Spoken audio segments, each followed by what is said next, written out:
Mi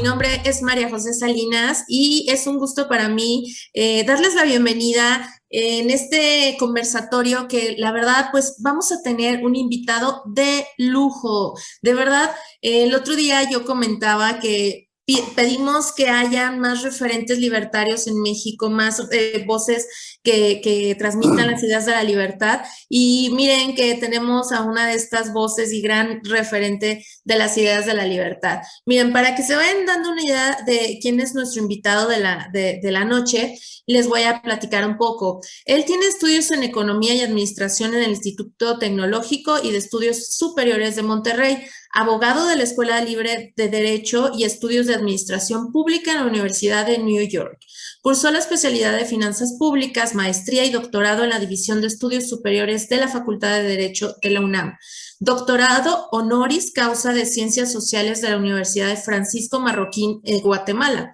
Profesor titular de Oposición de Teoría Económica de la Facultad de Derecho de la UNAM.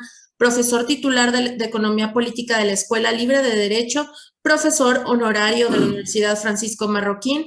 Editorialista sobre temas económicos y financieros en varios periódicos y revistas de México, Centro y Sudamérica por 4 décadas. Comentarista de radio y televisión, autor de 41 libros en temas económicos, históricos y políticos. Los más recientes, Los ricos del gobierno, políticas económicas y desigualdad y distribución de la riqueza, y hoy nos presenta también el lanzamiento de su más reciente libro, que es el que vamos a comentar.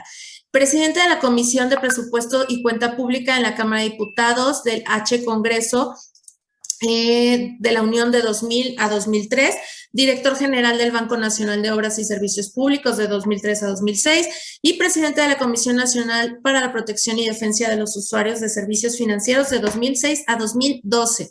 Actualmente es director del Centro de Investigaciones sobre la Libre Empresa AC. Dios mío, como verán, este representante de las ideas de la libertad es realmente un honor, es una persona con amplios conocimientos al respecto y pues para mí es un gusto tenerlo aquí. Y pues también de la mano nos va a estar acompañando con esta entrevista mi compañero Ángel Herrera. Él es parte del Partido Libertario de MX también. Él es objetivista y también ya se dio el chance de leer el libro, ¿verdad? Ángel, antes de darle la palabra al doctor Luis Pasos, que nos acompaña esta noche, me gustaría que nos hablaras un poco de qué trata este libro. Claro que sí, Majo, con todo gusto. Doctor, quiero agradecerle su presencia, es un honor tenerlo aquí. Como dijo Majo, claramente usted es uno de los grandes referentes de la libertad en México. Yo diría que el que tiene más libros y al cual le prestamos muchísima atención. Este libro que usted publica esta vez, que ya tuve la oportunidad de darle una leída por Amazon, usted publica el libro llamado Fracaso de la Socialdemocrática, en donde cuestiona que ningún país del mundo bautizado como socialista, comunista o socialdemócrata ha elevado el nivel de vida de la población. En esto yo veo que usted señala que hay muchas y peculiares coincidencias en estos países que toman o se llaman socialistas, ¿sí? Y en todos estos el común denominador es el fracaso. El caso más emblemático que usted menciona en el libro es Cuba. Cito, el socialismo bajo la cara del comunismo ha llevado al que era uno de los países más ricos de América Latina, de donde venían los libros para las escuelas en México, y eso antes de los años 50, ahora es uno de los países con mayor pobreza en América Latina, podríamos decir que el más, y donde se ha migrado, o donde han migrado más de 1.6 millones de personas, de acuerdo con los datos que usted saca en el libro en la ONU. Con los ejemplos del fracaso a lo largo de la historia, ya muy poca gente cree en el comunismo en el nacionalsocialismo, en el fascismo, pero ahora ha surgido el nuevo término denominado socialdemocracia. Suena muy bonito, y eso es en referencia al libro. Este nuevo concepto usted lo atribuye a un grupo o un gobierno socialista de izquierda que llega por medio del voto al poder. Y aunque sus defensores creen que es una elección y que esto es democracia, ignoran que solamente se trata de un instrumento para solamente acceder al poder. Esto nos presenta uno de los grandes mitos que frecuentemente se da en los temas de conversación entre libertarios, entre los jóvenes que están tratando de entender esta dinámica de la democracia y de la libre participación en el gobierno. Tienen la idea equívoca de que Dinamarca, Noruega, Suecia son países que han utilizado el socialismo para tener éxito, argumento que obviamente se cae con la investigación que usted claramente nos presenta en su libro. Estas naciones, mientras tuvieron una gran intervención del Estado, con altos impuestos al gobierno como la distribución de la riqueza, estuvieron mal. Lo que provocó que millones de ciudadanos migraran a Estados Unidos y a otros territorios. Sin embargo, hacen la corrección y ahora se han convertido en economías abiertas y con mercado libre. Con este pequeño introducción, más bien con esta pequeña introducción, doctor, me gustaría que nos comentara cómo nace la idea de publicar este libro. ¿Por qué enfocarse en lo que ahora están haciendo estos grupos socialistas llamando la socialdemocracia? Bueno, primero, muchas gracias, Ángel, muchas gracias a todos ustedes por esta invitación.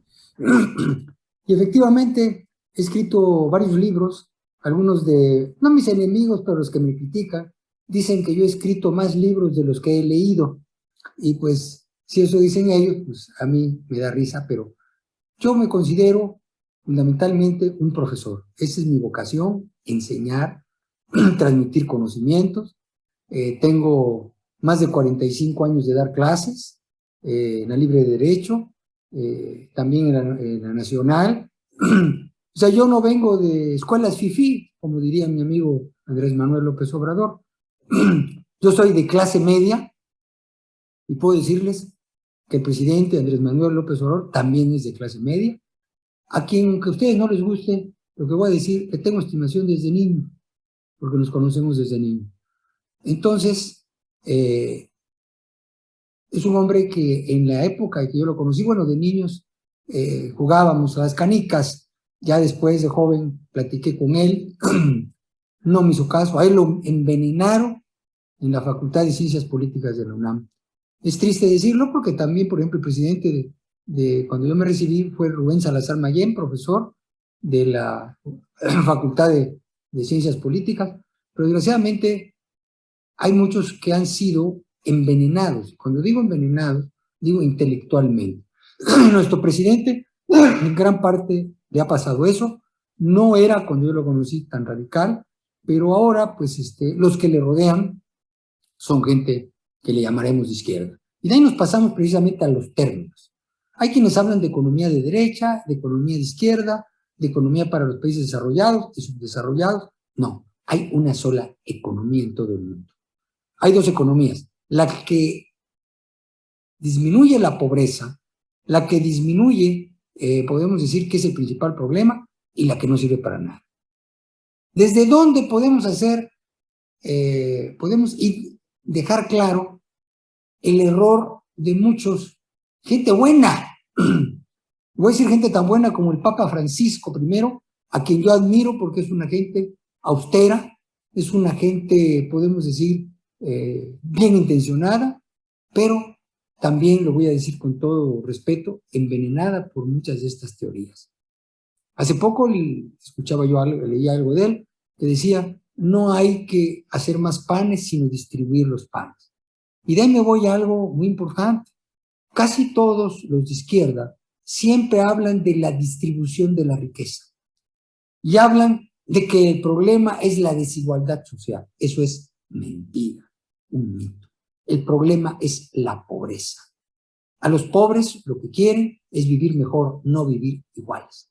Entonces, una de las formas de distinguir a quien está equivocado, de buena o de mala fe, es cuando empieza a hablar de la distribución de la riqueza y de la desigualdad del ingreso. En varias de mis investigaciones, y en parte en este libro, hago ver que la desigualdad es producto del progreso.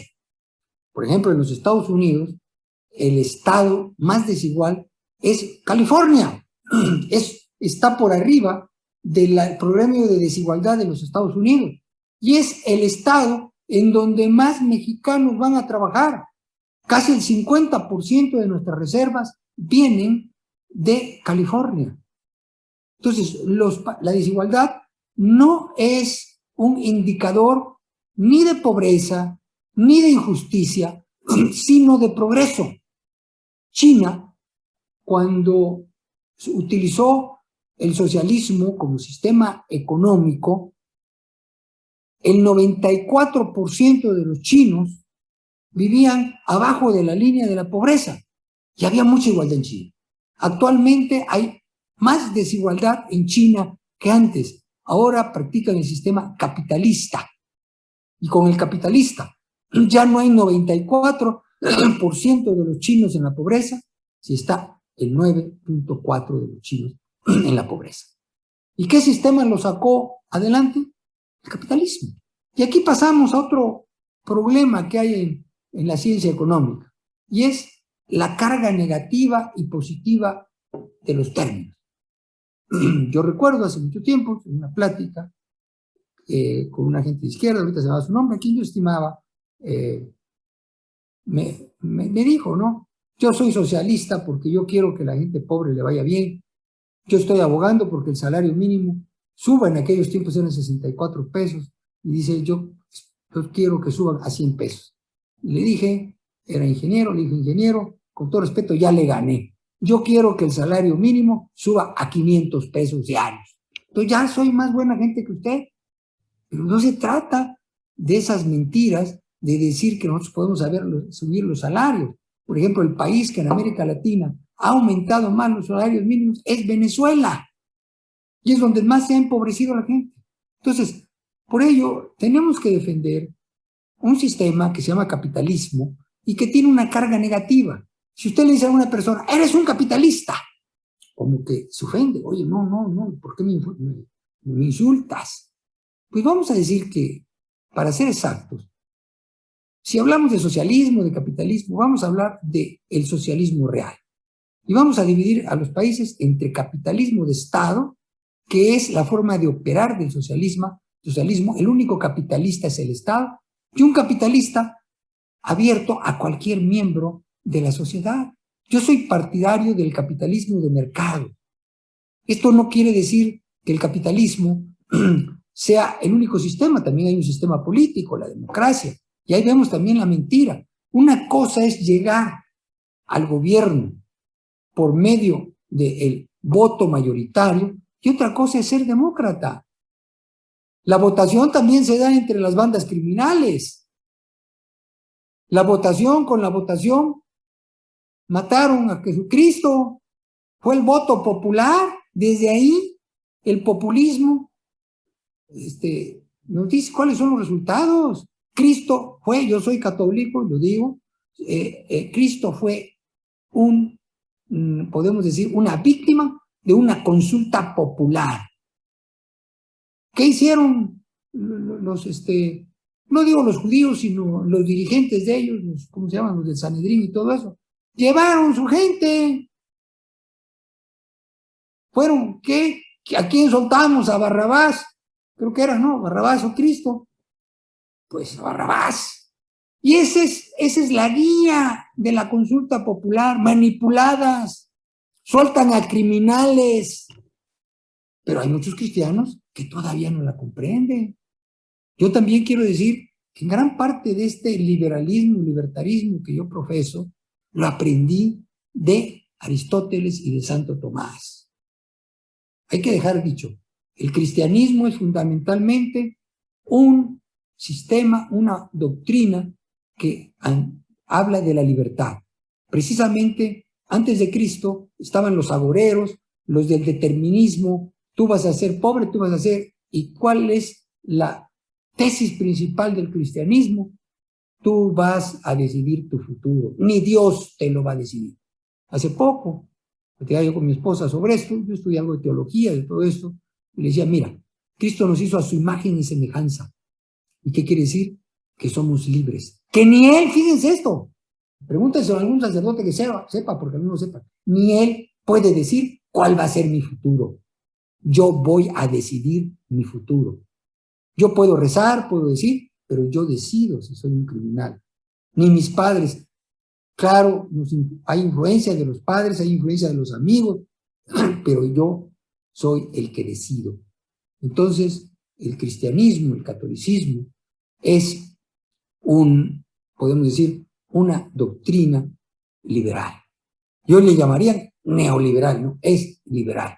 Está por la libertad de las personas. Entonces, eso tenemos que dejarlo claro. Ahora, regresando a mi libro, estas son algunas de las tesis que yo profeso, pues decíamos que hay una carga negativa al socialismo. No voy a decir el nombre de mis alumnos, muy brillante. Es muy brillante, pero también anda medio como desfasado. Entonces él me dice un día, profesor, es que yo no soy socialista, yo soy socialdemócrata. Y le dije, no manches, le digo. Socialdemócrata es socialismo, es como usted dice. Una vez discutía yo con alguien y me dice, no, es que el nazismo, nosotros los socialistas. Le digo, a ver, ¿tú eres nacionalista? ¿Quieres a México? Sí, yo soy nacionalista. ¿Y eres socialista? Sí, yo soy socialista. Entonces, ¿eres nacionalsocialista? ¿Eres nazi? No, ¿cómo me dices eso? Eres nazi. El nazi es nacionalsocialismo. Por eso es importante decir el sistema socialista. El fascismo, ¿cómo se llama el autor del fascismo? Ahorita se me va. ¿Quién es? Mussolini. Mussolini estaba en el Partido Socialista y fundó el Partido Fascista.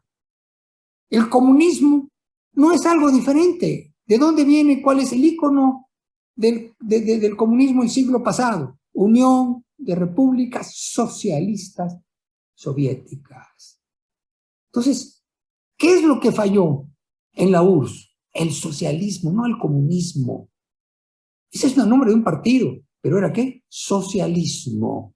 Y cuando en 1991, si no me equivoco, queman los libros de Marx, echan abajo las estatuas de Lenin, no fueron los americanos que llegaron con bombas atómicas, no, fueron los rusos, ya estaban hasta el gorro del socialismo, lo quemaron, lo mandaron a la basura, a los libros de Marx. ¿Qué pasa en China? Mao, durante más de 30 años, no recuerdo cuándo, con el maoísmo. ¿Qué era el maoísmo? Un socialismo. Y quiere aplicarlo en 1958 al 61. Va a todas dice, vamos al gran salto adelante, vamos a convertirnos en un país industrial, todos vamos a producir acero, colectivización del campo. ¿Y cuáles son los resultados? Esto lo olvida mucho. La matanza más grande, la muerte, mejor dicho, de hambre más grande en la historia moderna. Cerca de 45 millones de personas murieron de hambre. Y después de la muerte de Mao, ¿qué hacen? Echan a la basura los libros de Mao, echan a la basura el socialismo. Y así vemos que si en el siglo XX, objetivamente, porque también es algo que es importante dejar claro. ¿Cuál es, como yo les digo, dígame un gobierno que con las teorías socialistas haya vencido la pobreza?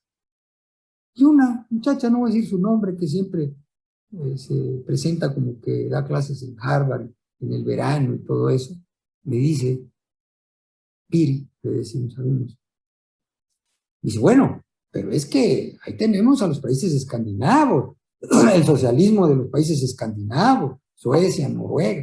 Mi contestación, yo a veces soy un poco brusco, porque tengo 45 años de maestro, ¿no? Ya voy bien. Le digo, ponte a leer, por favor. No estás con ignorantes. Ninguno de los países escandinavos es actualmente socialista. Y le di las fechas.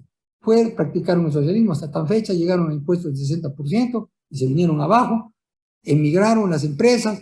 En Estados Unidos hay más de 5 millones, creo que de noruegos, de suecos, porque se fueron. Los países vinieron abajo. ¿Cuándo empezaron a resurgir estos países? Cuando abandonaron lo que algunos llaman la socialdemocracia. Y hablan así, como con cierto orgullo, soy socialdemócrata. Vamos a dar un ejemplo de socialdemocracia del siglo pasado. India. Pero estoy hablando de la realidad, no estoy hablando de mucha teoría, pero es importante. La India, Gandhi, a quien yo admiro también a Gandhi, estudió en Inglaterra, jugaba en Inglaterra. ¿Y qué ideas trajo de Inglaterra Gandhi? Se llama socialismo fabiano, en honor de Quinto Manlio Fabio, un general romano, muy famoso por sus tácticas dilatorias, es decir, él acababa con el enemigo poco a poco. El socialismo fabiano era un socialismo pacífico, no era el marxista de vamos a quemar a los capitalistas, no. El socialismo fabiano, pacífico, gradualmente, es lo que aplicó Gandhi, que desgraciadamente lo mataron un año después, y después quedó uno de sus alumnos al frente de la India. Y hay algo que hay que dejar claro históricamente, porque cuando dicen la India, yo he estado en la India, y dice la gente, es que es pobre por la sobrepoblación. Y esa es otra cosa. No, pues es que la India, pamplinas, falso, mentira. ¿Por qué? Hay una coincidencia. India tiene la libertad en 1947. Me acuerdo porque ese año que yo nací, 1947. Y en 1947 empieza también Japón, después de destruido por 2 bombas atómicas, empieza a resurgir. Japón resurge con una economía de mercado, por ahí del 47. India con una economía socialdemócrata en 1947. Y hay algo muy importante. Japón tiene, no recuerdo la cifra exacta, pero el doble o triple de densidad de población que la India. Tiene menos recursos naturales que la India. Y a principios del siglo era más pobre que México. Los japoneses venían a México a ayudar a tender las vías del ferrocarril, a levantar las cosechas de café. Y ahora los japoneses, la gente dice, hombre, qué gente tan inteligente, son brillantes los japoneses. No es cierto. Son tan brutos como muchos mexicanos, si ustedes quieren. ¿Pero qué hicieron? Pusieron en práctica el sistema de libre empresa y se fueron para arriba. La India se quedó, ¿qué? Con una socialdemocracia y fracasó.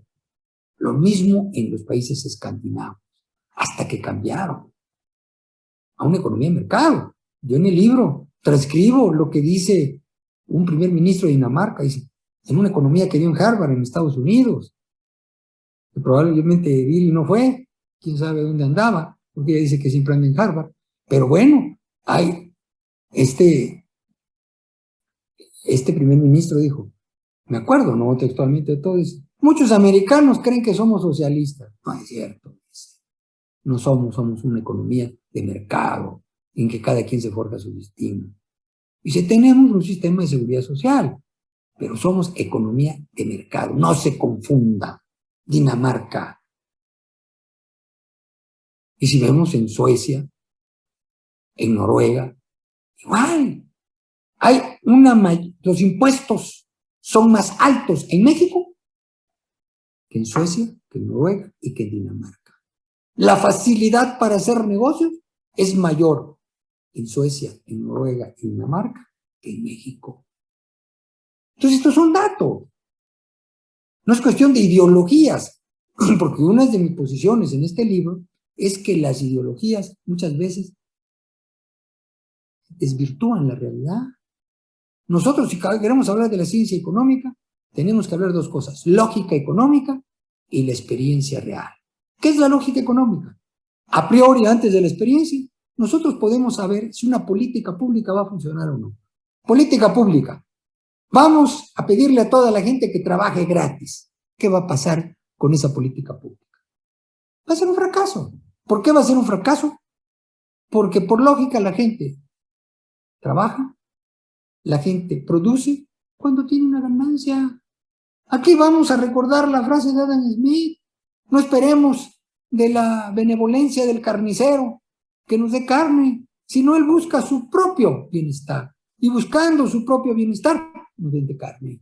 Así funciona el mercado. La base del mercado son los intercambios libres y voluntarios. Ese es el mercado.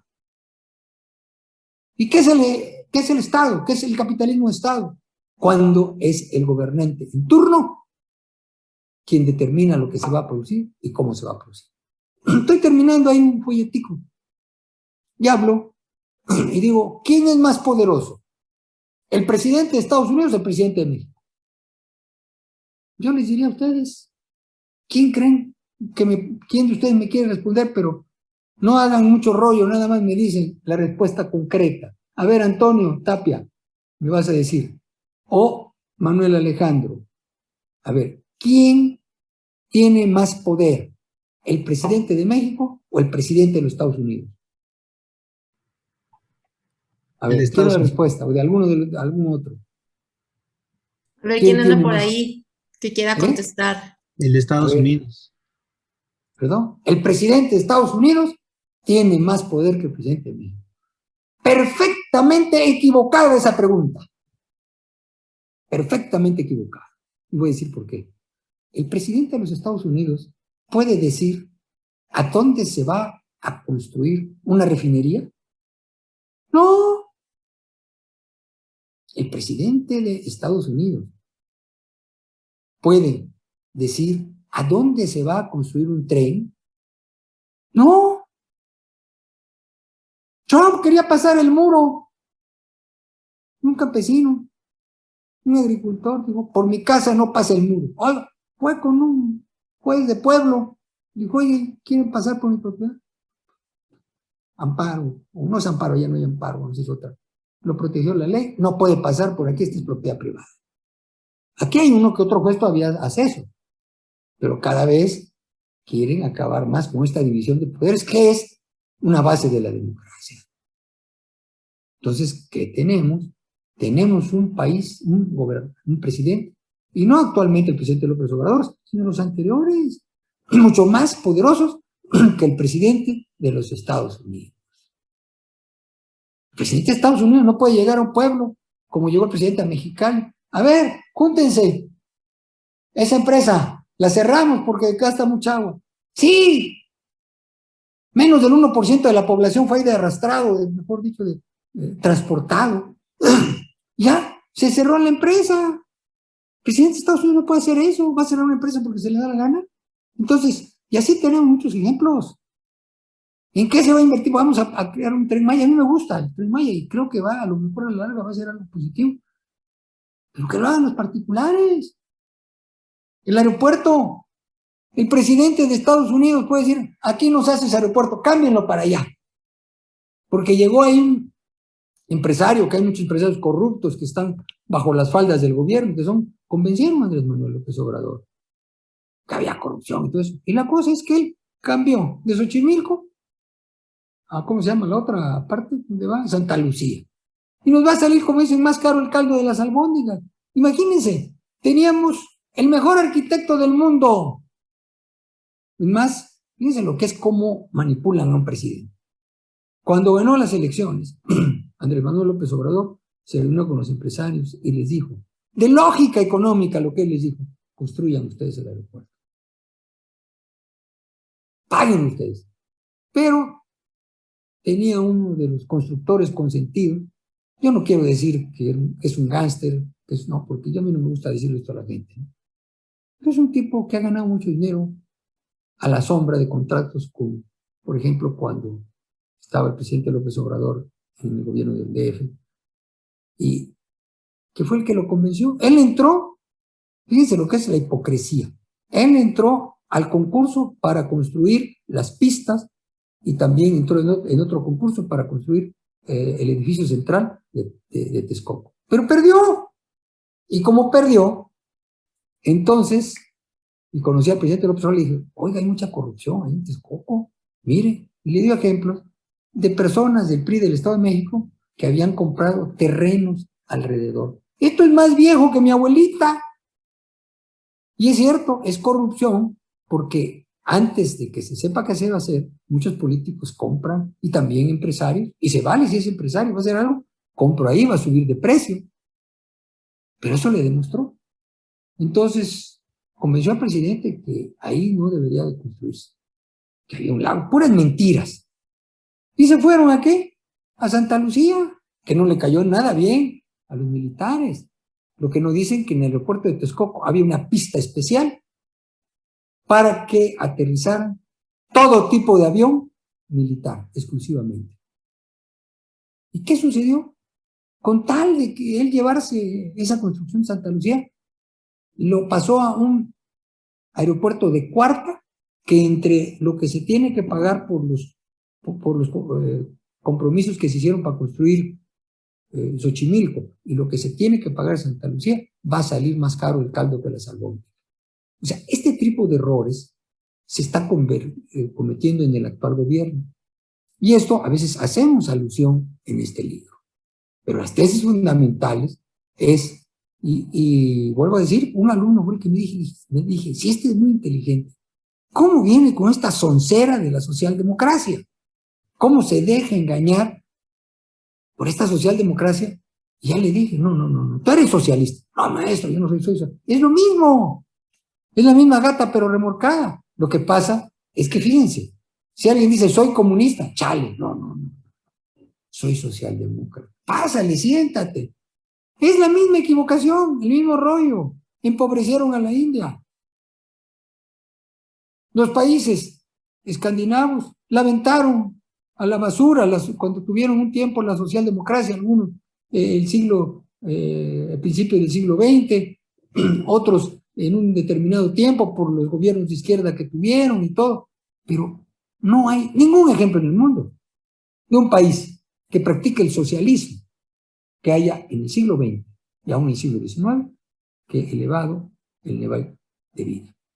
Y ahí digo también cómo los 200 años de capitalismo es el mayor aumento del nivel de vida de más gente en el mundo. Y también lo digo, pero en otro libro que se llama Los falsos ecologistas. Porque esto es importante. Cuando hay una discusión, decir, a ver, ¿qué nivel? ¿Cuba? ¿Venezuela? ¿Corea del Norte? ¿Cuál tienes? Dame un ejemplo. ¿Algún país de África? ¿México? ¿Nicaragua? Entonces no podemos hacer a un lado la realidad. Al mismo México. ¿Cuándo hubo mayor inflación en México? Más del 160% en 1967. Cuando nos acercamos más a un país de su capitalismo de Estado. Cuando en México había más de 1000 empresas. Y cuando el presidente Echeverría y el presidente López Portillo nos acercaron a la izquierda. Fue cuando más mal le ha ido a México. Cuando más gente se ha ido. Y ahora tenemos la paradoja de que este gobierno se ha mantenido en sus primeros 3 años, fíjense qué paradoja, con las remesas que mandan los mexicanos, que por no tener trabajo en México se van a trabajar en los Estados Unidos. Si no hubiera esas remesas, el dólar ya estuviera a 26 pesos. Si no hubiera esas remesas, habría menos crecimiento todavía que el que ha habido. El mismo presidente, en una forma sincera, dijo, milagrosas, hay que darle gracias a Dios por las remesas que nos mandan. Y en muchos países de América Latina también.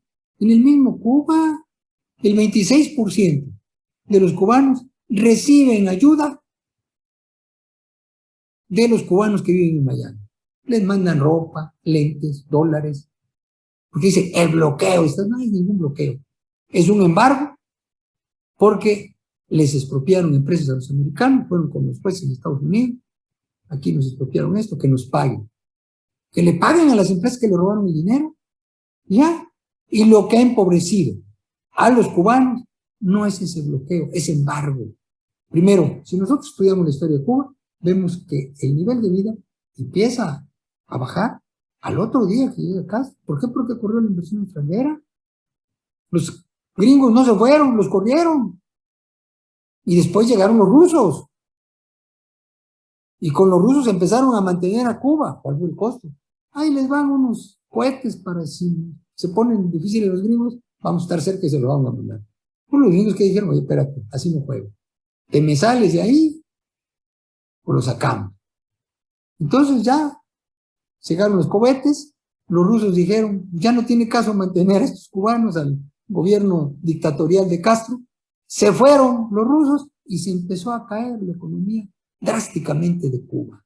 Entonces no fue por el bloqueo norteamericano, fue un ejemplo más de que el socialismo no funciona. Pero aquí no lo vemos, el presidente mandándoles toneladas de ayuda aquí al pueblo cubano, no, al régimen dictatorial cubano. Voy a hacer una reflexión y la comparto con ustedes. Y por ejemplo, la palabra pueblo. Por ahí dice alguien que entre más habla del pueblo un gobernante, más va a fregar al pueblo. Y es importante también dejar claro qué es el pueblo. Yo pongo el ejemplo de los árboles y el bosque. Fíjense, los árboles existen. El bosque no es una realidad objetiva diferente a los árboles. O sea, el creer que los árboles es una realidad y el bosque es otra realidad, está mal. Yo no puedo decir, voy a cortar todos los árboles para beneficiar el bosque. ¿Bosque qué es? Un término para hacer alusión a un grupo de árboles, de vegetación, pero no es una realidad objetiva. Lo que es realidad, ¿qué es? Los árboles. ¿Le entendieron? Si le entendieron, vamos a lo siguiente. Pueblo. El pueblo existe. ¡Ahí viene el pueblo! ¡Mira, ahí está el pueblo! Digo, cuando vamos en la carretera, yo vi unas partes, por cierto, muy pobres, pueblitos. No les voy a contar toda la historia, pero me dio tristeza. Llegar a una casa, no les voy a contar por qué fui, nada, no les importa. Entonces, como digo, perdón que sea a veces así, pero es el rollo, pues, piso de tierra, entré a la casa y pues para hacer cosas. Todos tienen restaurancitos. Como dicen en México, la mitad compra y la mitad vende. Tienen restaurancitos, pues, hay que tener cuidado sentarse ahí, ¿no? Muy pobre todo. ¿Qué pasa con esa gente? Pues lo que quiere es que estar mejor. Pero esa gente no es el pueblo, es gente de carne y hueso. Porque alguien dice, el pueblo, y ahí vienen todos, pobrecitos. Me acuerdo, ahorita que está aquí la amiga Salinas, hace muchos años, está ahí en Veracruz, y estaba toda la manada de gente, ¿sabes? Pobres. Y no siempre me metía entre ellos, eran ¿cómo se llama? Iban a un meeting de Salinas, y le pregunto a uno, oye, ¿y a qué vienes aquí? Y se vengo a un meeting de Salinas y Rocha. Ah, vienes a un meeting de Salinas y Rocha. Pues no sabía ni era, creyó que era el de Salinas y Rocha. No sé si aquí ella sea de Salinas y Rocha, pero ese era, ese era ¿cómo se llama? Ese era la idea, no tienen idea. Entonces, cuando a veces un populista se refiere al pueblo, se refiere quizá a los pobres, porque hoy la clase media en México ya no es pueblo, ¿eh? Según Andrés Manuel ya no es pueblo, son unos desgraciados los de la clase media que no votaron por Moreno. ¿Quiénes son los que votan por él? Pues la gente que le dan dinero. Ahora, esto es nuevo, no, es un PRI. Por eso cuando me dicen, oye, Moreno, no, hombre, Moreno está regresando al PRI de los 70. Todo lo que está proponiendo ya se hizo en el PRI de los 70. Entonces todo eso lo tenemos que ver. Y regreso y con esto termino esta exposición me gustaría que ustedes entraran. La socialdemocracia es un término bonito. Es un término que mucha gente se dice socialdemócrata porque es un término fifí, como diría el presidente. Comunistas, no, esos son marxistas, no, esos son, ¿cómo se llama? Gente violenta y todo. No, es lo mismo, es el mismo sistema. Nazismo, nacionalsocialismo, comunismo, socialismo, socialdemocracia, es que capitalismo de Estado, en donde el Estado dirige la economía, en donde el Estado nos dice qué vamos a hacer. ¿Cuál es el sistema que ha triunfado en Estados Unidos, en Singapur, en China actualmente, en los mismos países escandinavos, en Alemania, en algunos países cuando lo ponen en práctica en África, Singapur? A mí me tocó ir a Singapur cuando era, no iba a decir una palabra muy fea, mierdero, pero perdón, no quiero decir eso, pero era una porquería Singapur. ¿Cómo estaba Singapur? ¿Cuál es tu secreto? Bajos impuestos, seguridad jurídica, libertades. No estamos hablando nada del otro mundo. ¿Por qué Japón subió? Porque hubo libertad empresarial. ¿Por qué Chile, con todos sus defectos, es el país que más ha subido? Porque es el país que más se acerca a la libre empresa. Es el país que más ha abierto sus fronteras unilateralmente. Sin embargo, ya hay jóvenes que quieren regresar al socialismo, que olvidaron lo que pasó en el 1970-72. Yo estuve en Chile en esa época del doctor Allende. Había colas para todo, estaban mal. Y ahora Chile es el país más adelantado. Entonces, busquemos la realidad, seamos objetivos, no nos dejemos obnubilar por las ideologías, por los fanatismos. Dentro del mismo catolicismo, los fanáticos mataron, asesinaron. Uno de los grandes asesinatos de la historia es la conquista de los lugares santos. Había ríos de sangre de los famosos cruzados, que fueron, ¿qué? Unos asesinos. Como Mao también, o sea, hay que ser parejo. Entonces, ¿por qué? Porque eran fanáticos. Hay que ser buenos cristianos, pero no fanáticos. Si eres un buen ateo, no fanático del ateísmo. Y si quieres que te respeten lo que hagas, busca un sistema que respete lo que haga cada quien. Juan Pablo I, creo que fue segundo, leí algo de él que se me quedó muy grabado, uno de Juan Pablo, que dijo: una de las cosas que más trabajo me costó fue aceptar que hubiera personas con otra religión. ¿Cuál es la base del neoliberalismo, liberalismo, libertarianismo, como le quieran decir? El respetar quien piense diferente a nosotros, el convivir con gente que piensa diferente. Y para eso necesitamos un sistema que nos garantice los 3 derechos fundamentales: vida, propiedad y libertad. Y tan. Voy a las preguntas.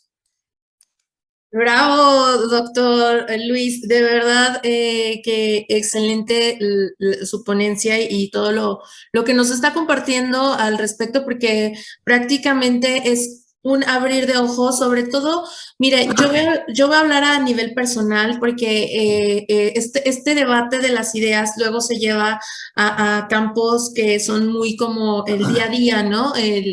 Por ejemplo, con tus compañeros, con tus amigos.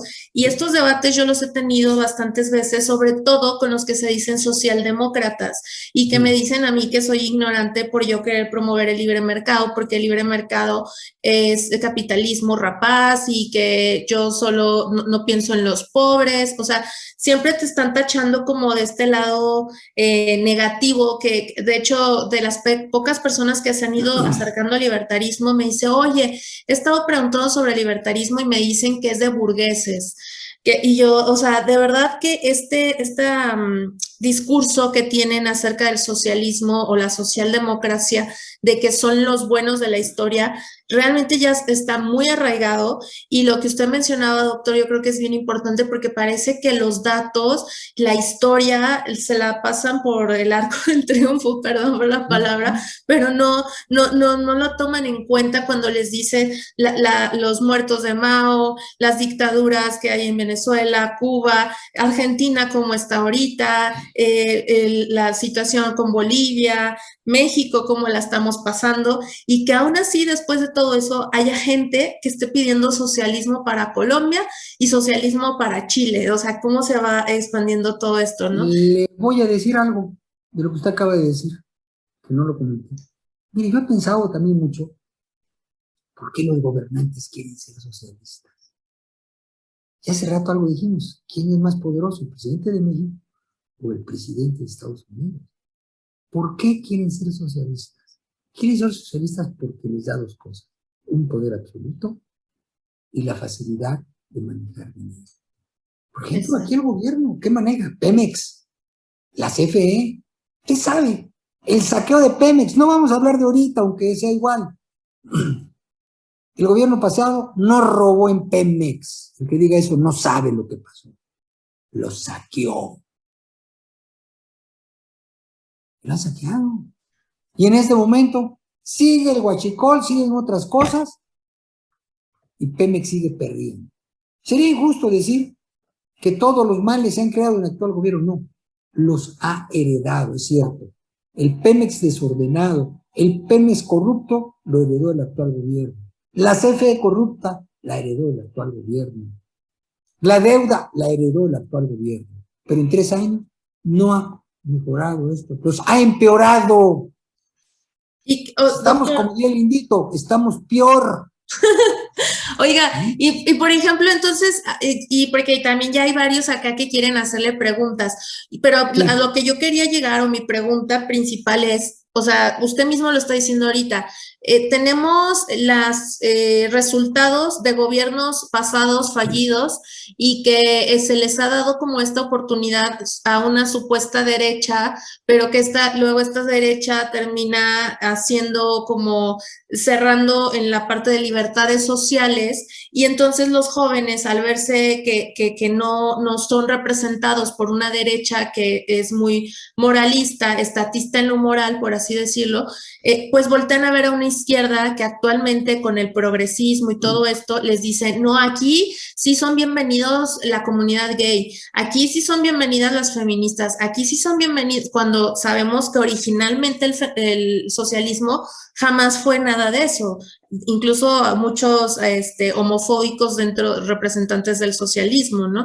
Y ahora son los que alzan estas banderas como para jalar a los jóvenes. Entonces, mi pregunta es, ¿cómo logramos que las ideas de la libertad puedan permear en más jóvenes para que no se vayan al extremo de la izquierda porque no encuentran como una representación en la derecha tampoco? Entonces, ¿cómo podemos llegar a los jóvenes con las ideas de la libertad?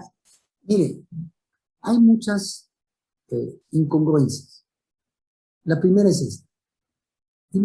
Creo que en el libro viene, sí es en el libro, ya ves, no me acuerdo en qué libro pongo las cosas, pero en el libro creo que el fracaso de la socialdemocracia, hablo, y si no lo hablo ahorita, de que, por ejemplo, he visto en marchas gay, y yo respeto, porque hay que respetarlos. Una muchacha lesbiana, yo he tenido colaboradores gays y siempre los he respetado. Y son muy trabajadores. Nada más que guarden la compostura, ¿no? Pero la marcha es gay. Yo cuando estuve en Nueva York, pues había un día que era de la marcha gay, y pues como yo vivía en el Greenwich Village, ahí estaba en Nueva York, los veía pasar. Todos iban, tan. Ahí donde yo vivía había muchos gays. Hello, how are you? En el edificio, tan. Y uno los respeta. Como dijo, creo que fue el Papa Francisco, yo no soy nadie para juzgarlos. Y como una vez, y lo voy a decir, estoy con un hermano platicando, y me dijo, oye, mami, si tú tuvieras un hijo gay, ¿querías? Pues lo querría. Tan, ¿no? Pero sin embargo, a lo que voy de esto, es que ahí traigo una foto de una marcha gay con la camisa del Che, y tengo un folleto que ojalá lo pueden ver, que se llama Marx, el Che y mi padre. Quizá una comparación, me voy a permitir hablar nomás un poco de esto. El Che Guevara metía a la cárcel y a los gays. O sea, perseguía a los gays. Fusiló a algunos gays por ser gays. ¿Por qué? Porque, no sé, era un tipo un psicópata. Entonces, mucha gente se pone la camisa del Che, homosexuales, y no saben que perseguía, persiguió a los homosexuales. ¿Por qué? Porque no vamos a hablar de la mentalidad que tenía enfermiza el Che Guevara, pero es un héroe. Y en el caso de socialismo hay una gran incongruencia, pero no se dan cuenta. A donde yo fui ahí me dio tristeza, porque es un pueblo pobre. Y me dicen, esas tierras de personas, no, fíjate, era tan pobre la gente, dice, un presidente fíjate, confundía al presidente de la República y le llamaba presidente a un presidente municipal. Bueno, es presidente, pero lo hacía como presidente de la República. Decía yo, ¿es presidente? Sí, pues no, oye, ese es presidente, pero de un municipio. No sabía ni lo que era un municipio ni un estado. La cosa es que me estaba contando que llegó aquí el presidente municipal en otra parte y dice, traía rollos de billetes de 500. Y todo eso ya lo compró, todo esto ya lo compró. Pero fíjense, un presidente municipal que se roba 30 millones o 15 millones todos los meses en un pueblito, casi todo se lo roba. ¿Cómo vamos a? Si eso es esto, ¿cuánto no se roban algunos secretarios de Estado? ¿Cuánto no se han robado algunos presidentes? Entonces este país ha sido saqueado impunemente. ¿En nombre de qué? El socialismo. Por eso les gusta a muchos políticos el socialismo, porque regentean Pemex, regentean la CFE y también darle a los pobres. Uno de los mejores negocios es repartir dinero entre los pobres. A la gente la quieren hacer dependiente. ¿Y por qué la intercambian? Pues por votos. En los primeros años, gracias a los medios de comunicación que sacaron, todos los que iban con los chalequitos de Morena a pedirle a la gente antes de darle dinero y te vamos a conseguir esto. En la vacunación, la politización de la vacunación. Digo, son hechos de un gobierno que es socialista, como yo digo. En México, si no es por el ejército, estuviera peor. En Estados Unidos también está el ejército. Pero allá el ejército tiene la ayuda de farmacias. Hay 6.500 farmacias que están, ¿cómo se llama? Farmacias privadas. Aquí vacúnese, aquí vacúnese. En los aeropuertos en 3 minutos te vacunan. Aquí se lo dio. Los soldados no se dan abasto. Pero ¿quién se quiere poner la medallita? El gobierno. Ese es el socialismo, el querer hacer todo, el desplazar a la empresa privada. Ya vamos de nuevo, los cambios constitucionales, ¿cuál es? No aceptar a nadie que produzca electricidad. ¿Y esto qué va a hacer? Me acuerdo, electricidad. Ya el gobierno quiere repartir gas porque subió el gas. Sí, pues el gas subió porque subió todo el mundo. Ahora, cree que le van a... No pueden distribuir las medicinas y ahora quieren distribuir gas. Pero ese es el socialismo. El que el gobierno se presenta no tan solo para gobernar, para garantizar la paz, que es lo principal que tiene que hacer, sino para vendernos todos. Y descuida su función principal. Si nosotros vemos los muertos en los primeros 3 años, de Fox, de Calderón, de Peña, y son actualmente el doble o triple de muertos que en los sexenios anteriores.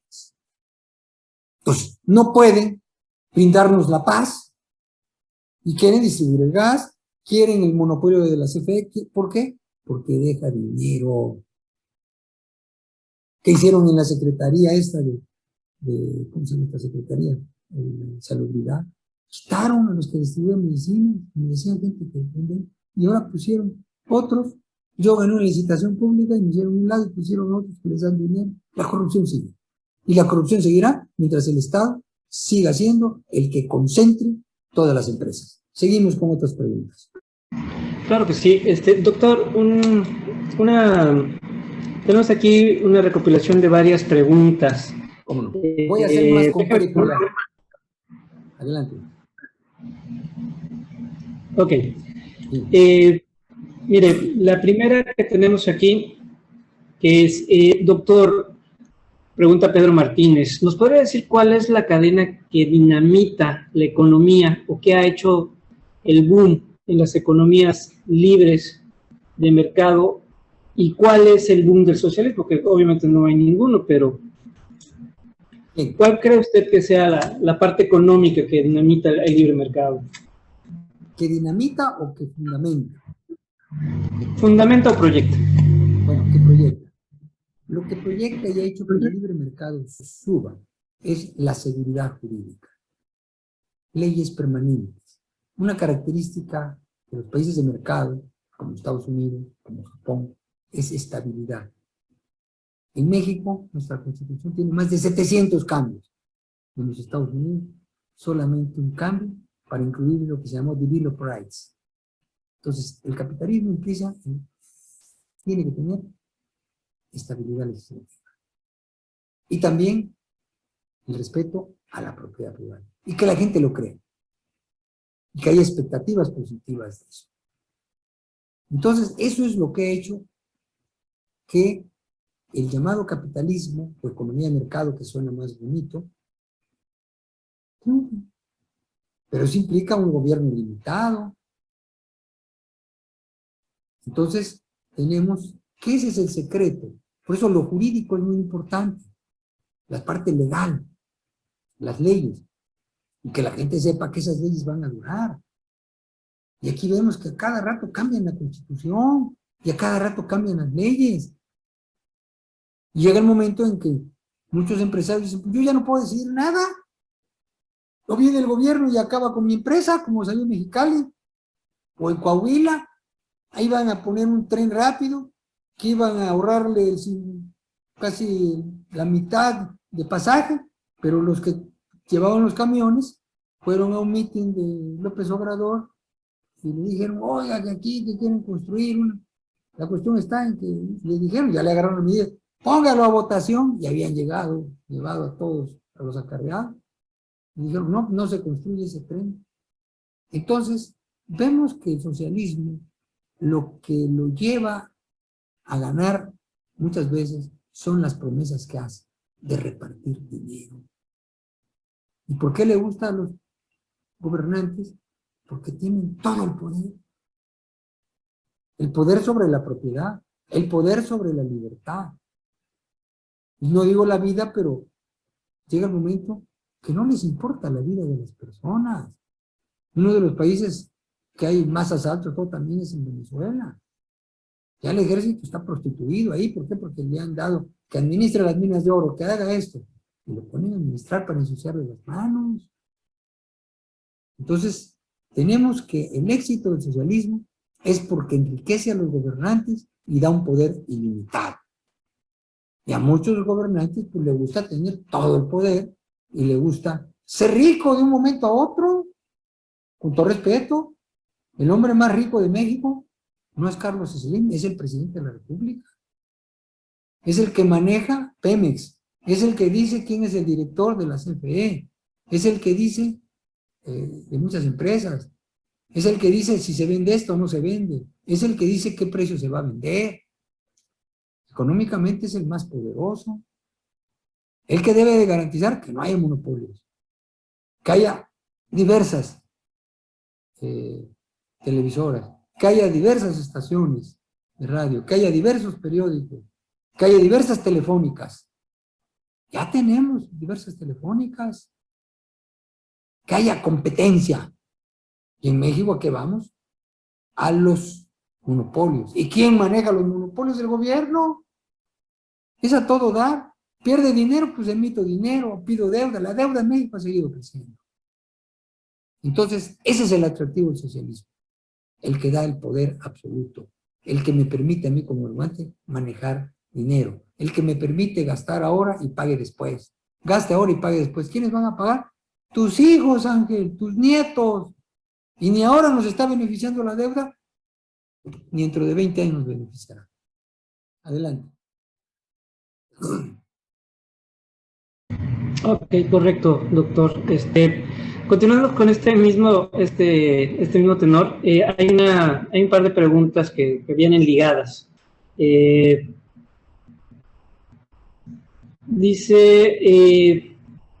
No, el autor dice, en países latinoamericanos, particularmente en Bolivia, tenemos una de las economías informales más grandes. ¿Qué recomendaciones daría para esta situación? Y también va muy ligada a una pregunta que nos hace a través del Facebook Osval Moncayo.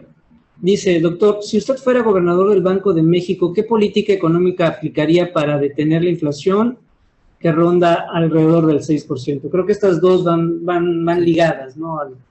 A ver, vamos a hablar de Bolivia.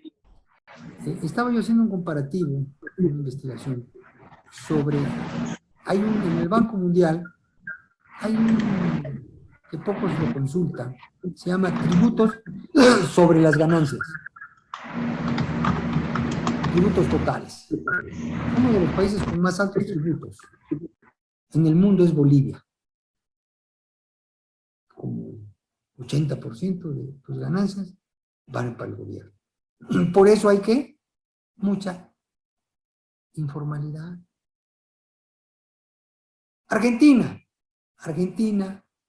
el siglo pasado, a mitad del siglo pasado, voy a decir algo que va a poner en vergüenza a muchos argentinos, no tienen la culpa.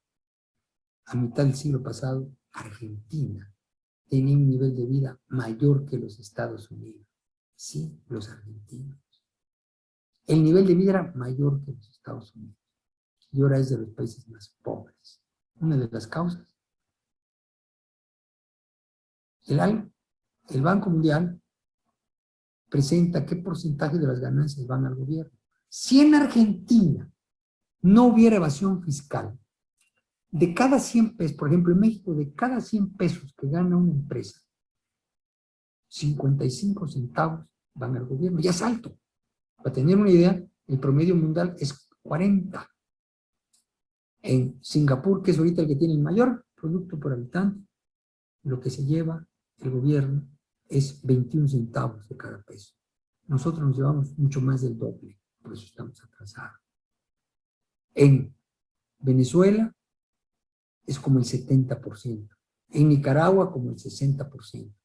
O sea, los países que tienen una carga fiscal mayor que México, de los que ahorita recuerdo es Bolivia, Venezuela y Nicaragua. Los altos niveles de estos países. Entonces, ahí tenemos que esos altos impuestos son uno de los ingredientes. ¿Por qué en Bolivia? Y era la pregunta. Hay mucha, ¿qué? Informalidad. Porque ser formal es regalarle todo al Estado.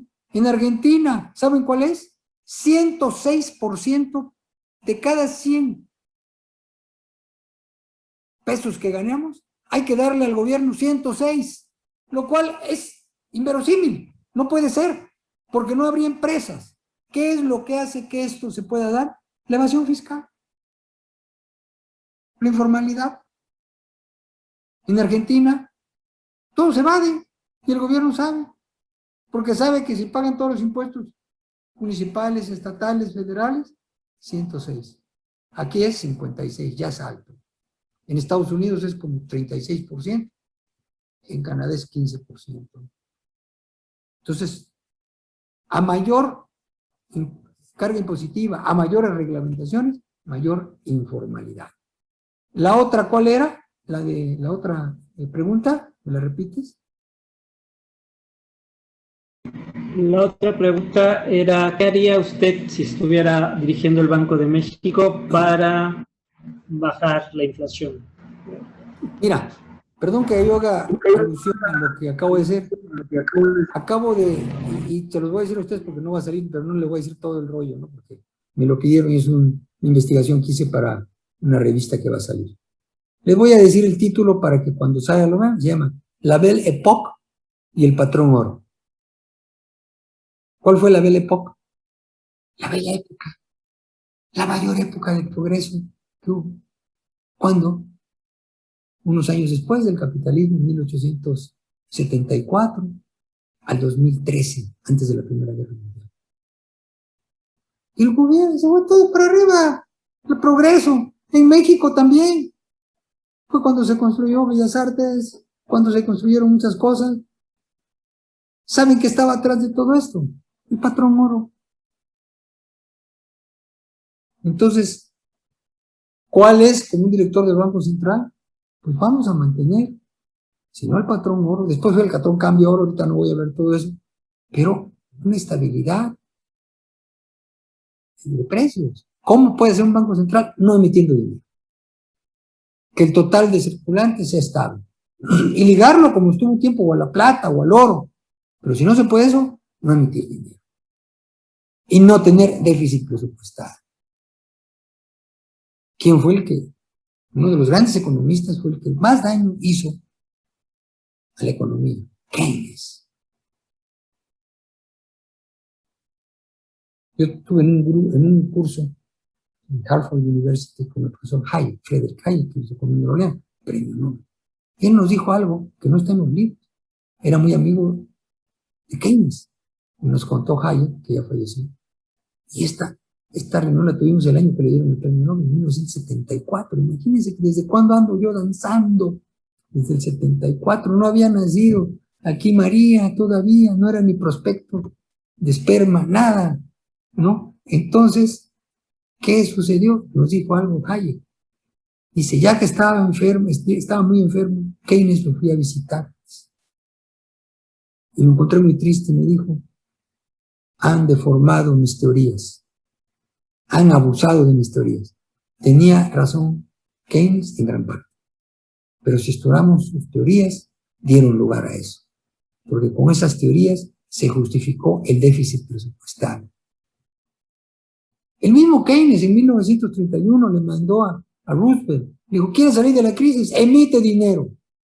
Eso fue lo que hizo.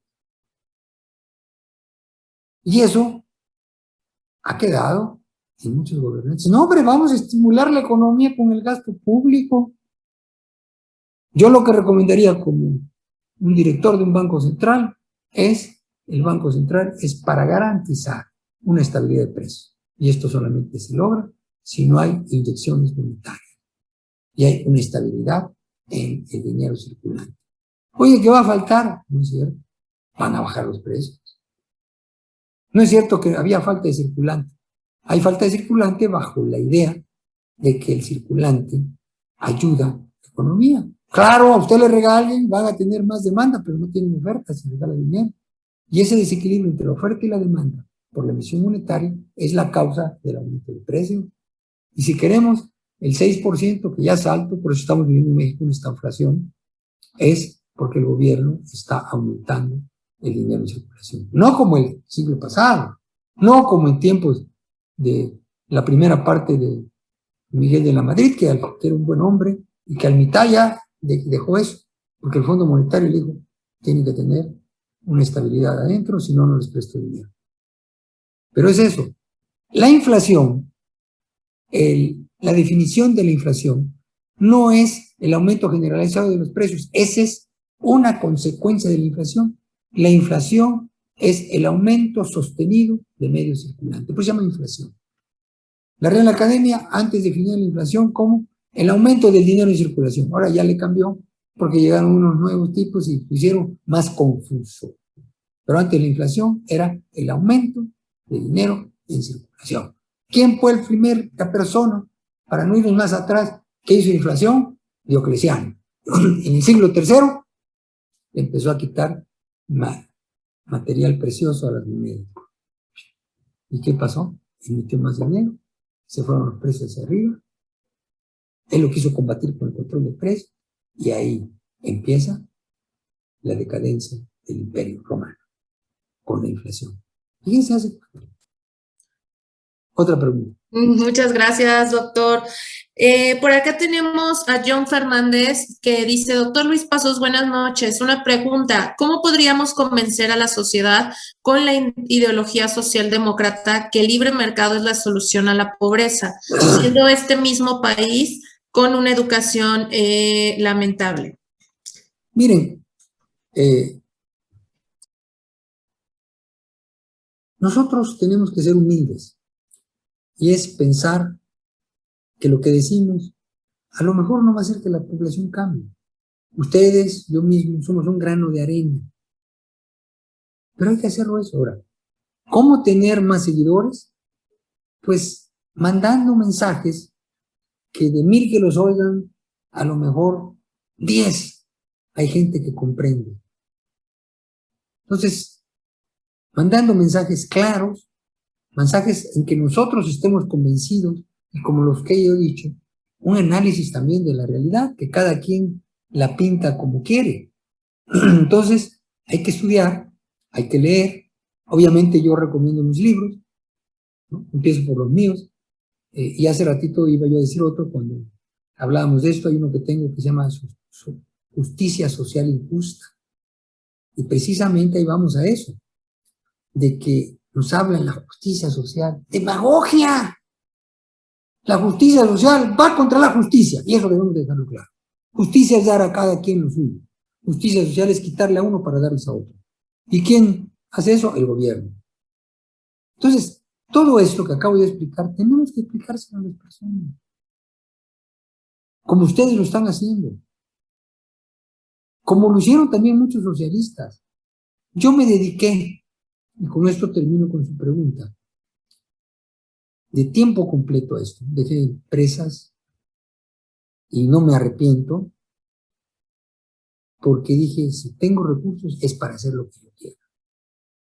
Y porque hace tiempo vi una película que a lo mejor por ahí anda, que se llama Morir en Madrid,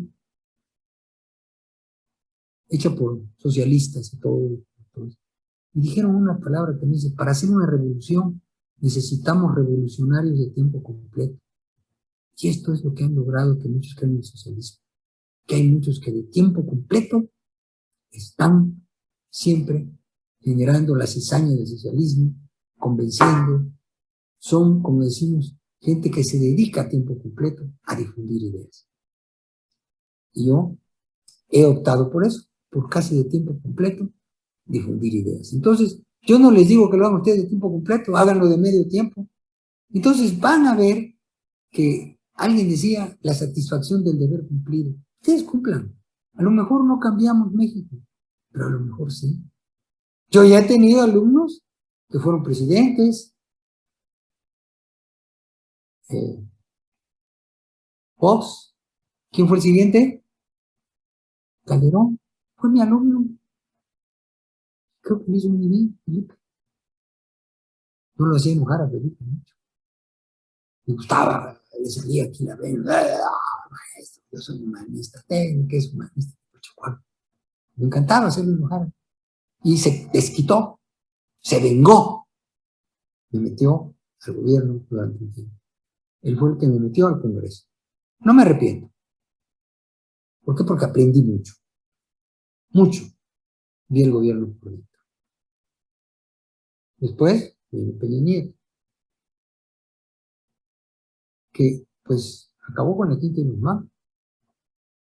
Fox fue un hombre bueno, a veces también decía cosas fuera de lugar, pero yo creo que fueron buenos presidentes. Zedillo, para mí, fue un buen presidente, a lo mejor me equivoco. Él quiso más cambios positivos. ¿Saben quién fue? Salinas. Yo no meto la mano al fuego por él, pero fue el que hizo los cambios, al que sacó el país del desastre que ya venía. Fue Salinas. ¿Por qué? Porque no tenía otra.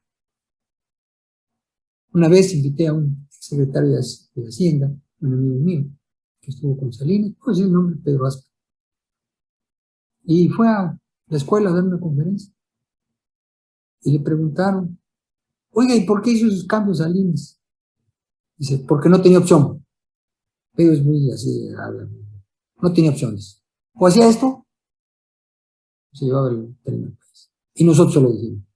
Le llevamos, presidente, está así la opción, o usted vende las empresas, usted hace esto, usted hace el otro, o este país se va a una inflación incontrolable. Y Salinas, no porque fuera de derecha, no, Zedillo, Voy a decir algo que es muy particular. Una vez me encontré a Cedillo y dijo él, sabía que yo estaba con el presidente Fox. Y hacíamos un deporte juntos, nos veíamos ahí a veces. Me dice, Luis, dígale al presidente Fox que tenga mucho cuidado con el déficit presupuestal. Y se fijan, Cedillo, conmigo más o menos. Ya después el PRI lo satanizó porque les dio el poder al PAN. No, porque dijo, ganaron y ahí está. ¿No? Pero para mí fue un buen presidente Cedillo. Para mí Salinas, si robaron es otro rollo, métanlos a la cárcel. Pero fueron buenos presidentes. A lo mejor el presidente López Obrador no toma ni un centavo, pero está destruyendo el país. Ahora, los que están cerca de él sí están robando. Pero bueno, eso ya es una afirmación mía, que pueden desgarrarse las vestiduras, pero pues todos los que me dicen, ¿tienes pruebas? Dicen, no, pues si no firman cheques. Pero bien, adelante. Muchas gracias, doctor. Pues ya estamos llegando casi al final de esta transmisión, pero todavía siguen dejando algunas preguntas. Por acá, León Serna pregunta, es muy similar a la anterior, que dice que por qué es tan popular el socialismo y por qué tiene tan buena prensa. Y aunado a esto, me gustaría sumar el hecho de que, por ejemplo, no sé, una cuenta, no sé si llegó a ver usted en Twitter, porque vemos que usted es muy activo también ahí en Twitter. Síganlo para que también lean sus tweets. Arroba Luis Pasos 1. Arroba Luis Pasos 1, síganlo ahí en Twitter. Vi un tweet que publicaron directamente de la cuenta oficial de derechos de la ONU o de un organismo de estos que son internacionales, publicando un casi homenaje al Che Guevara. Y entonces de repente te das cuenta que todos estos organismos internacionales empiezan a transmitir este discurso progresista, socialista, ¿no? Entonces, ¿usted cree que por ahí viene que por eso es popular el socialismo o por qué será? ¿A qué se lo atribuye? Primero, porque nos roban palabras. Usted acaba de decir una, progresista. Ellos no son progresistas, son retrógradas. ¿Cuál progresismo? Y segundo, es que el socialismo es una religión. ¿Sí? Está basada en creencias. Yo soy católico. Pero es diferente. Por eso una de las principales oraciones de los católicos es creo en Dios, fíjense. Creo, pero no creo en el socialismo, no creo en el capitalismo. Considero que es el mejor sistema económico. Entonces, son populares porque trabajan todo el día. Y fíjense lo que han logrado hacer a un asesino serial como es el Che, presentarlo como héroe. Por favor, les ruego que entren, hay un folletito, pueden entrar en cisle.org.mx o pueden entrar Marx, el Che y mi padre. ¿Qué? Toco a mi padre. ¿Por qué digo Marx, el Che y mi padre? Porque mi padre era un empresario mediano, no grande. Un hombre que parte de su vida fue asalariado, trabajó. Marx nunca trabajó, nunca pisó una fábrica. Mi papá trabajó, tenía un salario y después se independizó. Y después empezó como un pequeño empresario. Entonces yo primero, ¿qué hago? Oye, Marx habla de los explotados y explotadores. Cuando mi padre trabajó, él nunca nos dijo que lo habían explotado y tenía un buen recuerdo de sus patrones. Y cuando se convierte en un patrón, yo no vi que explotara a nadie. Y en ese libro pongo carta de sus trabajadores y voy a decir algo a bono de mi padre para que vean estos, no digo babosos, no digo sonsos, mentirosos, sino gente que desprecia al empresario, simplemente. Mi padre dio casas antes del Infonavit, dio medicinas antes del Seguro Social y le pagaba a la gente. Cuando un sindicato entró, cuando él murió, se metió un sindicato en una empresa. ¿Saben cuál fue el problema del sindicato? Y lo digo porque así hay muchos empresarios que tenían demasiadas prestaciones y tuvieron que hacer contratos con cada trabajador. Ahora, mi padre es un empresario atípico. No, hay muchos, pero son empresarios que hacen las cosas calladamente. Uno de los grandes filósofos que yo he conocido es el doctor Mansur Kuri, el profesor en Ibero. Que una vez me dijo algo, iba a mi instituto a dar pláticas. Era un tipo privilegiado, creo. Y me dice esto, y es importante que ustedes lo escuchen. Dice, tuve un alumno que iba a hacer una tesis sobre la explotación de los trabajadores, de los capitalistas a los trabajadores. Pues yo le digo, sí, yo se la digo. A los 3 meses llega y dice, doctor, ya no voy a hacer esa tesis. ¿Por qué? Porque hice una encuesta y el 80% de los trabajadores están agradecidos con sus patrones y los quieren. Esa es la realidad.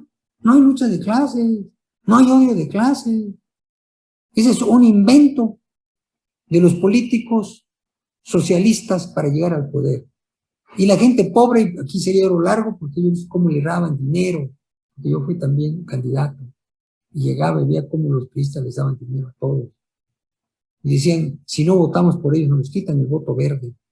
Entonces, ese es el socialismo. Maneja mucho dinero. Gente que yo conocí antes de entrar al gobierno, que no tenía ni para pagar una cerveza, ahora tiene miles de millones de pesos. Y un empresario como mi padre nunca tuvo esa cantidad, ni mi familia después de 3 generaciones de empresarios. Entonces, el socialismo crea ricos, crea el poder absoluto. Eso es por ello muchos políticos quieren ser socialistas. Ahí encuentran su minita de oro, ¿verdad? Definitivo. Ahí se hallan ellos. Oye, doctor, pues como le decía, ya andamos en las últimas, pero siguen llegando preguntas. Ahorita. Yo no tengo problema. Te van a pagar bueno, horas extras, ya me dijeron. Aquí nos Me podemos dijo quedar. Víctor Hugo que si se pasaba me iba a mandar un cheque por las horas, pero me dijo que me lo iba a mandar por fax. Entonces, si ya ni existe el fax. Por acá, Héctor Patiño pregunta, en su opinión, doctor, ¿es posible monetizar o incluso adoptar el patrón plata en México y regresaría al sector público? Mire, el patrón plata estuvo a finales del siglo pasado. Primero tuvimos un bimetalismo, pues plata y después el oro. Y el problema de la plata es que empezó también a variar mucho. Pero yo tuve un maestro en la Libre que escribió un libro y que dice, cuando el peso valía más que el dólar. O sea, llegó el momento en que el peso mexicano valía más que el dólar. En que el peso de plata era moneda de curso legal en muchos estados de Estados Unidos. Entonces, la ventaja que tiene la plata y el oro es que no se pueden crear de un plumazo, pero tampoco garantizan, fíjese, garantizan la estabilidad jurídica. Un ejemplo, y esto es difícil encontrarlo, lo que se llama la miseria dorada. Cuando, creo que en el siglo XVI, no me acuerdo si llevaron oro a Castilla, de Perú y de México, hubo inflación en Castilla, con oro, porque había mucho circulante en oro. Entonces, aún el oro puede provocar en demasía inflación, pero como están las cosas actualmente es muy difícil. El oro es relativamente escaso y creo que sería un limitante a las inflaciones. Pero veo difícil que regrese el patrón oro, porque quienes tienen que aprobar el patrón oro son los gobernantes y acabaríamos con su, entre comillas, minita de oro que tiene, de crear dinero de la nada, del papel hacer dinero. Pero sí es como referencia, las épocas del mundo en que hubo más estabilidad y más progreso, estaba el patrón oro. Y en México estuvo el patrón plata y oro.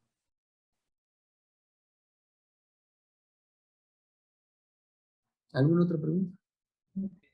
Correcto, muchas gracias, doctor. Mire, yo ya también para cerrar mi participación, independientemente que ahí tenemos el cheque en el fax, su libro nos deja claro un punto muy importante. En resumen, el capitalismo desplazó el porcentaje de pobres hasta reducirlo a un dígito en los últimos 100 años. Y usted toca 2 temas muy importantes, que es Cuba y qué es Venezuela, como el claro ejemplo de cómo la riqueza a través de estos poderes factos, yo diría nefastos también, del socialismo, han incrementado porcentualmente el número de pobres a 5 veces sobre lo que existía hace 100 años. O sea, es una carrera de dos carriles. Mientras el capitalismo está tratando de avanzar y de desaparecer a los pobres de este planeta, el socialismo está tratando de poblar este planeta con puros pobres. A lo cual va mi pregunta.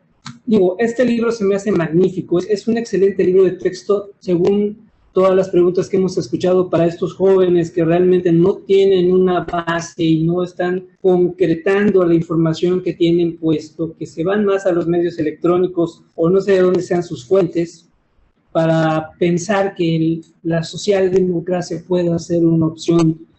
¿Qué mensaje final le daría usted a estos jóvenes que quieren información, pero que se ve que no leen mucho, porque realmente los datos están ahí? En un compendio de 90 hojas usted nos da una clara explicación de lo que ha ocurrido en América Latina en los últimos 100 años. Entonces, ¿cuál sería este mensaje que usted lanzaría a los jóvenes para que leyeran y para que fueran más ávidos a buscar información, que no se queden con la que surge en primer mano a través de redes sociales o del amiguismo, de estas cadenas que se dan, que manejan tanta información no falsa, pero sin sustento y sin fundamento? ¿Qué nos diría usted? Yo le diría primero que lean, y me atrevería yo a recomendarles este libro que estamos analizando y que hablamos de él, de Fracaso de la Socialdemocracia. Y es muy fácil conseguirlo, está en Amazon.com, y usted lo puede, sin comprarlo, le cuesta 80 pesos el leerlo, y creo que esto les ayudaría mucho. Mire, hay unos argumentos como este, con esto termino la parte final, porque es un argumento muy objetivo, que cualquiera puede entender: la migración y la inmigración. Esto es de lógica económica. En toda la historia del ser humano se va hacia donde va a estar mejor y sale de donde está peor, ¿correcto? Mientras el Imperio Romano era lo mejor, todos querían entrar al Imperio Romano. Cuando empieza la inflación, con Diocleciano y todo eso, se van a los países bárbaros. Yo les digo a todos los que nos están escuchando, siglo XX, ¿de dónde ha salido la gente y hacia dónde ha ido? Ha salido de las economías socialistas. ¿Y a dónde ha llegado? Al país más capitalista. Nos guste o no nos guste, los gringos es el país que han recibido más gente pobre. Estados Unidos se formó por pobres. Vean lo que hay escrito de Lazarus en la Estatua de la Libertad. No lo voy a decir. Vean los poemas que hay ahí. Bienvenidos los pobres, los sin casa. Esos formaron los Estados Unidos. Nadie nos ayudó, no había programas para pobres, que había estabilidad, libertad y seguridad. Entonces, vean dónde está la migración. Como yo le decía a uno que discutía, oye, ¿por qué compras dólares y no compras pesos venezolanos? ¿Por qué a tu hijo lo llevas a Disneylandia y no lo llevas a Venezuela? Entonces, yo le digo, no se trata también de estudiar cosas y fórmulas matemáticas. Vean la realidad. La migración siempre ha sido una señal de dónde están mejor. ¿Por qué millones de mexicanos se han ido a los Estados Unidos? Y no se han ido los ricos, se han ido los pobres. Hoy, a esa parte que fui, este muchacho con el que estuve hablando, y por algún motivo no quiero hacerlo largo, estuvo 10 años en los Estados Unidos. Muy pobre, apenas podía hablar, medio malito de la capacidad. Y estuvo trabajando, ganaba $8.50 la hora. Y ahora está en la pobreza, aquí en México. Y se fue allá. ¿Y qué? Tuvo un trabajo y ganó un dinero que nunca. ¿Por qué los americanos no se vienen para acá? ¿Por qué los pobres se van a Estados Unidos, que es un país capitalista? ¿Por qué se van a Alemania, que es un país capitalista? O sea, la mayor migración está hacia los países capitalistas. Esta es una prueba objetiva de dónde se vive mejor. Entonces empecemos por eso, a ver la realidad. ¿Cuántos han salido de Venezuela? El 15% de la población han salido más de 4 millones de personas. Y antes iban a Venezuela la gente. Cuba, voy a decir algo. Cuba antes de Castro, ¿por qué voy a decir esto? Porque es muy duro. Tenía que importar prostitutas en los casinos y todo eso, porque la mujer cubana no se prestaba a eso. De ahí venían los libros de Cuba. Con Costa Rica eran de los más, y Argentina eran de los mejor preparados los cubanos. ¿Qué pasa ahora? Yo he estado en Cuba, lleno de prostitutas, da tristeza, muchachitas, gente que llega y dice, te traigo una muchachita de 16 años y dame $100. Y por eso va mucho degenerado también allá. Yo fui con un grupo y me dio tristeza todo lo que vi, toda la fachada que tiene en Venezuela. Entonces vean la realidad del mundo, quítense ese, ¿cómo se llama? Esa ideología que les impide ver. Vean dónde migra la gente. ¿Por qué están haciendo cola los cubanos para entrar a Estados Unidos? ¿Cuántos mexicanos se han ido? ¿Cuántos hondureños? ¿Cuántos los pobres hacia dónde van? En Europa hacia dónde van. Ahora China, que ha sacado de pobres a millones. Alguien que habla, algunos hablan de 600 millones de pobres que salieron de la pobreza. ¿Cómo? Con el capitalismo. No hay que tener vergüenza de decir esa palabra. Es la acumulación de capital, la creación de empleo y que hay menos pobres. Ningún país ha salido adelante repartiendo la riqueza de otros.